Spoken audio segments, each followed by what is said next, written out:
So in this video, I'm going to explain about pancreatitis. So what is pancreatitis? Basically pancreatitis में होता क्या है, तो यहाँ पे इन्फ्लामेशन हो जाती है पैनक्रियाज की.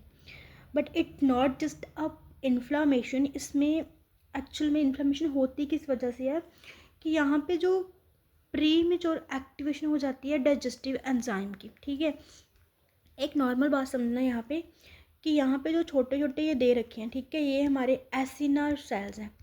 Now these acinar cells are responsible to release some important enzymes. ठीक है, ये कुछ इम्पॉर्टेंट एंजाइम्स को रिलीज़ करते हैं इन इनएक्टिव फॉर्म में. ठीक है, इनएक्टिव फॉर्म में ये रिलीज़ करते हैं लाइक अमाइलेज को, then we have lipase, trypsin.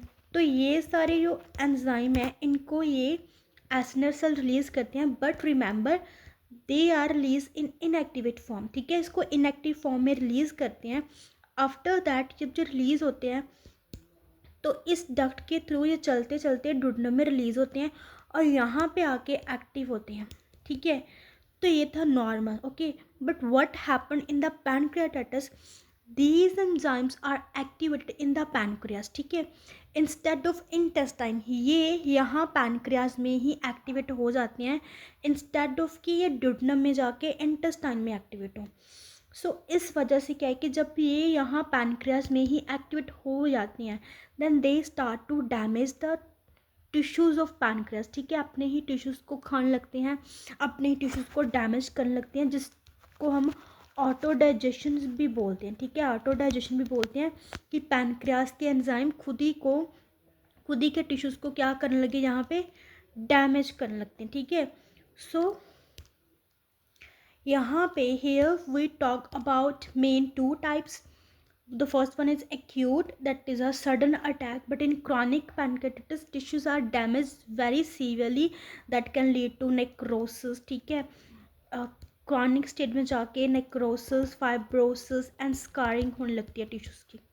ठीक है, क्या होने लगती है, स्कारिंग. ठीक है, तो ये तो एक सडन इरिवर्सिबल. एक्यूट और अगर क्रॉनिक का डिफरेंस बताओ ना, so acute is a very sudden attack. ठीक है, और ये क्या है कि धीरे धीरे स्लो प्रोग्रेस होता है कि बहुत टाइम से रिकरेंट चल रहा था, बार बार कोई इन्फ्लामेशन हो रही है, उसकी वजह से बाद में ये लॉन्ग टर्म में क्रॉनिक चला जाता है. ठीक है, एक्यूट में क्या है कि इन्फ्लामेशन जो भी होती है, जो भी प्रोसेस है वो रिवर्सिबल है कि दोबारा उसके चेंज होने के चांसेस हैं.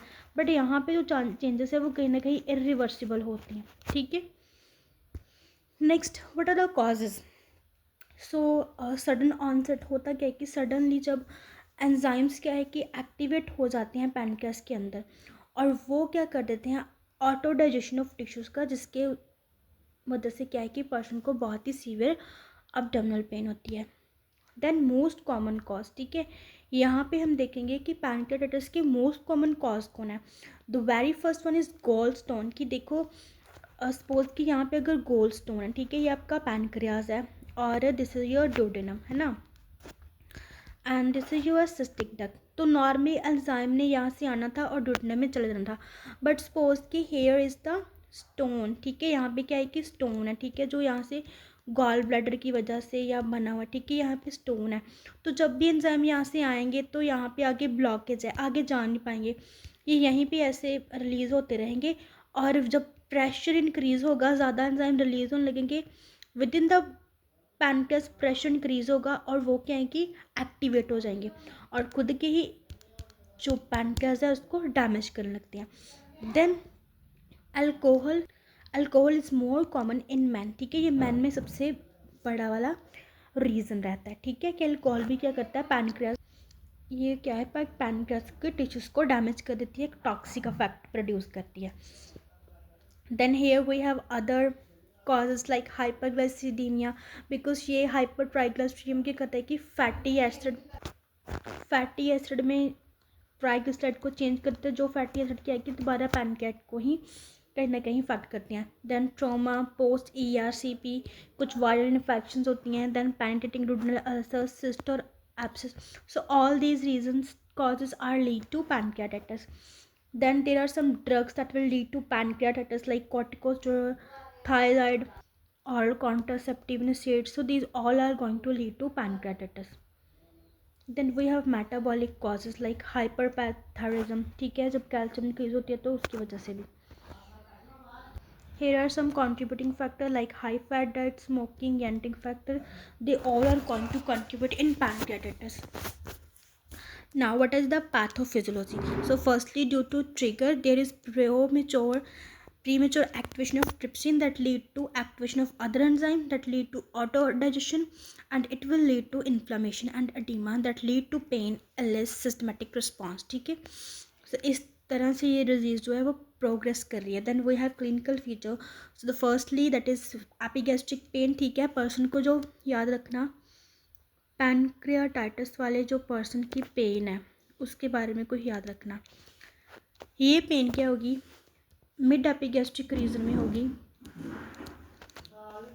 मिड एपिगैस्ट्रिक रीजन में प्लस लेफ्ट अपर क्वाड्रेंट में, यहाँ पे पर्सन को पेन होगी. ठीक है, और ये जो पेन है ये एग्रीवेट कब होगी, जब पर्सन अल्कोहल लेता है, फैटी मील लेता है, उस वजह से पेन एग्रीवेट करती है. ठीक है, जब भी वो लेइंग डाउन करेगा, ठीक है, रिकम्बेंट पोजीशन में वो लेटता है, तभी उसको पेन ज़्यादा होती है. लेकिन जब थोड़ा सा सपोज कि यहाँ पे पेशेंट लेटा हुआ है, ठीक है, तो उसकी बैक टच हो रही है तो उसको पेन होगी. जब थोड़ा वो लीन फॉरवर्ड होगा तो उसकी पेन रिलीव हो जाएगी. तो ये भी कहीं ना कहीं साइन रहता है पैनक्रियाटाइटिस का.